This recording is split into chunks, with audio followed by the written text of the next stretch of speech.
Hi, Jonathan York, Bay Financial Partners, looking at the investment markets. Jackson Hole in Austin was really pretty brutal in terms of the speech delivered by Jay Powell. It was certainly short and sweet.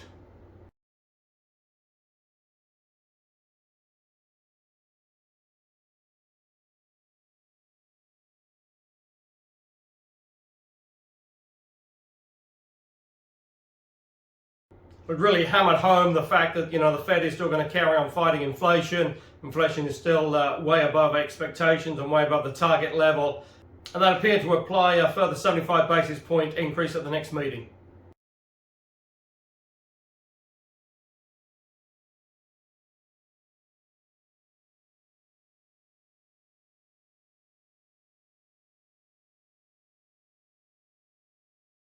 Although obviously quite interesting because the Fed had come out at the last meeting and said it's still going to be data dependent. And clearly they feel that inflation is still too high and way above their target range.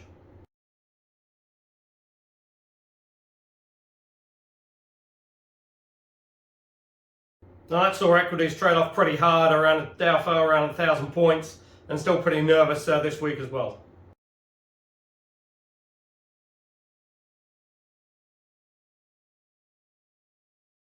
Also saw the 10-year increase, that had been trading well below sort of 3%. That's back now around sort of 310.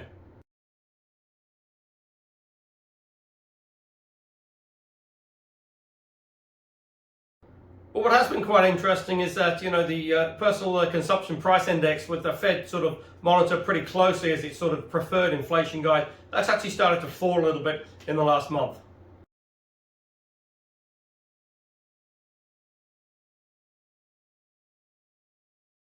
And potentially is expected to fall again in the coming months.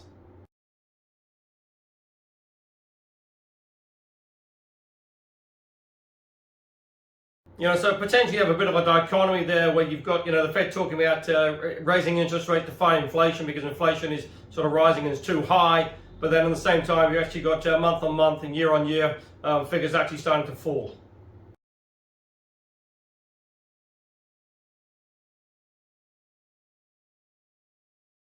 Which I suppose then begs the question that will the Fed, tighten too much and push the US economy into recession?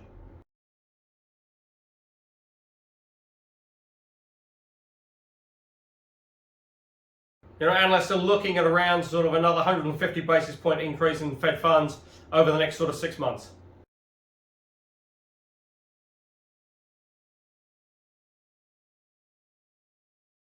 Now, what will be pretty interesting is the latest jobs data that comes out this Friday. And potentially, if that's another strong number, it will just be very interesting to see how that sort of tilts the Fed's hand.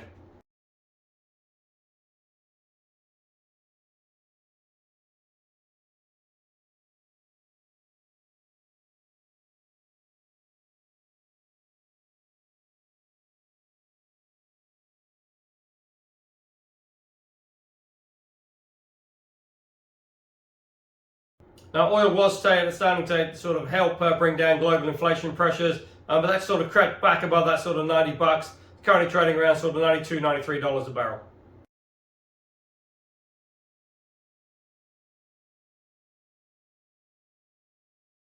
Now, in the UK, getting very close to seeing who's going to be the new Prime Minister. It looks like Liz Truss is still just ahead and sort of favoured to take the role.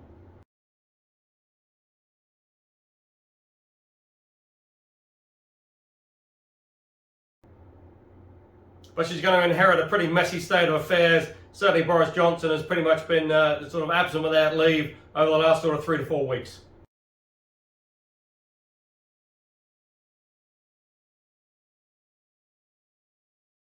And one of the big US investment banks has come out with a report saying potentially UK inflation could get above 20%.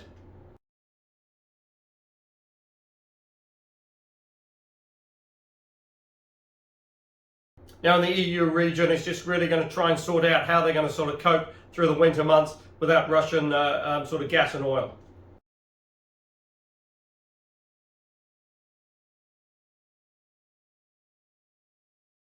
Because certainly that's going to be a pretty major headache. And added to that as well, you obviously got some really pretty hot weather and drought conditions that is really impacting a lot of the agricultural crops as well.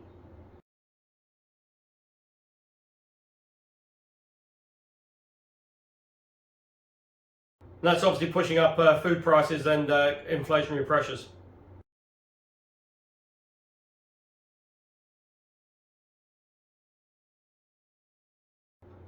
Now in Australia, Anthony Albanese has come out with a potential plan to try and help alleviate some of the pressures on the workforce in Australia.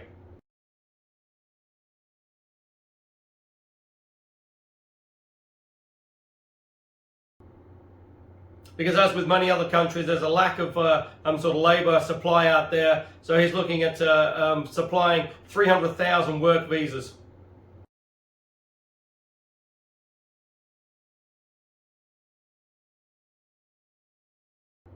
To help and try and reduce the pressure on the labour market.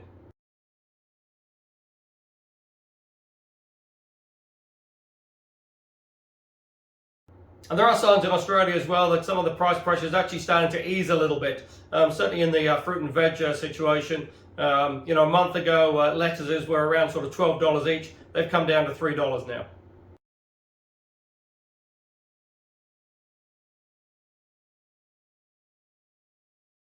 So again, just signs that maybe things are starting to ease back just a little bit.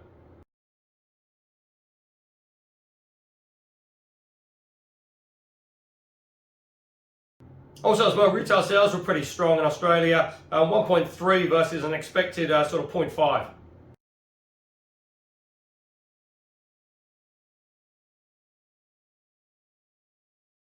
So certainly the Australian economy is still pushing along at a pretty good rate and really being certainly helped and buoyed by the sort of early opening of the international borders and tourists coming back into Australia.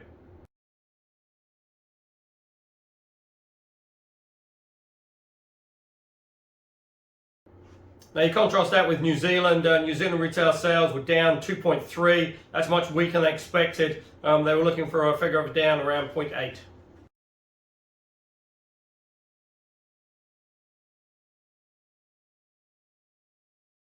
Now in contrast to Australia, the New Zealand government has looked to add 11,000 new work visas for people coming into New Zealand to help try and alleviate some of the labour shortage.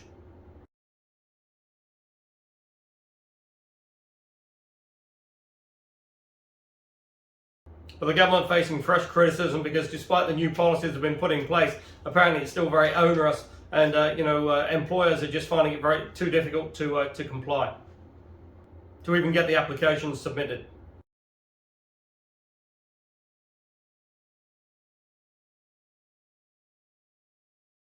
Housing's still coming down, and one of the major high street banks is still predicting the house prices will continue to fall now until mid-2023.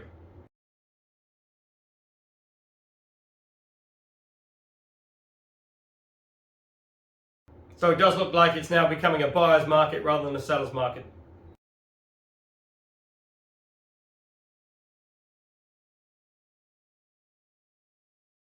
But also as well, there is talk now with obviously net migration now being a negative, i.e. more people are leaving New Zealand than coming in. Potentially, the sort of housing shortage is sort of waning quite quickly, and you're going to come to a situation now where you can have oversupply.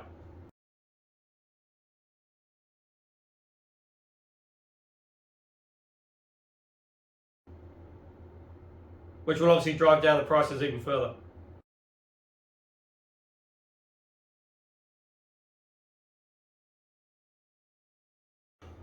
Now on the positive side, New Zealand's just about to join the World Bond Index, which only on a small weighting around sort of 0.2%, but that does obviously lead to a little bit further and increased buying of New Zealand government bonds, and potentially that could be around sort of 6 billion over the next sort of 6 odd months.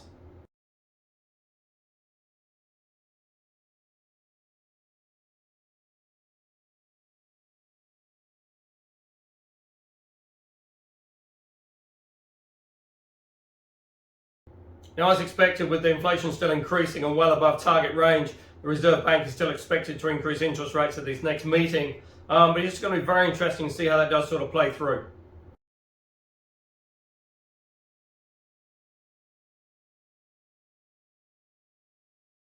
Because potentially with a contracting economy, are we starting to look at a potential rate cut in early 2023?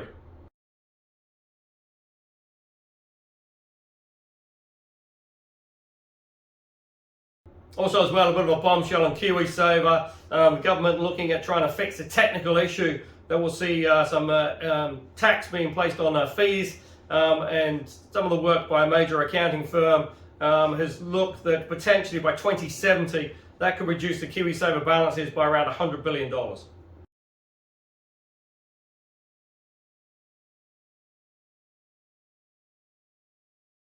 Their migration figures have now turned negative. At the peak, they were looking at sort of plus 90 odd thousand a year. Now potentially that's looking at a minus drain of around 10,000 a year.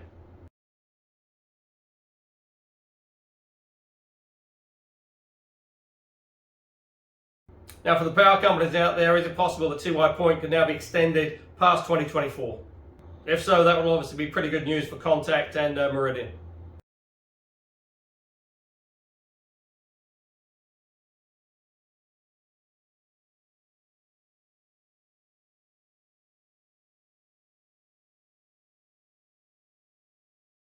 So if you're looking for income options, there's plenty of alternatives available out there. You can go to the website www.bayfinancialpartners.co.nz for lots of interesting articles, and we look forward to speaking to you soon.